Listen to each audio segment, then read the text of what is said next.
when I was having my son back in 2018, I made the mistake at the time. I thought like, oh man, I'm not really going to be able to coach people. I just need to focus on, just digital products only. I didn't realize that I was essentially building a whole business out of low value products. And you might say, well, no, my stuff is really great. I'm just pricing it this low because I want to make it, accessible and because I want to make it affordable. But also what I realized, and again, going with mindset, is that if you're saying that the value of what you have is way out here, but the price that you're offering at is here, people don't believe you.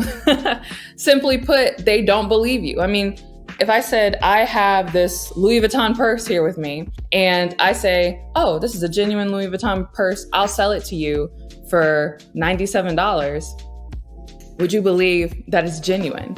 No, you wouldn't. Even if it really was, you would still say, is there something wrong with it? Did you steal it? Like, human beings instinctively understand value, and they understand that huge value is not going to be let go for nothing, right? We're actually attracting less people than we could because people are kind of sitting back with their arms crossed and they're like, well, what's wrong with it?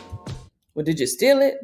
Well, is it broken? How do I know this is really going to help me? Because if it really were going to do all the things that you said it was going to do, you'd be charging a lot more for it. That was my mindset at the time. And I didn't realize that I myself was literally like making myself less valuable because I was coming up with lower and lower value products in order to accommodate the lower and lower prices that I thought I had to sell. And so when I flipped that model on its head and I said, how can I make myself even more valuable?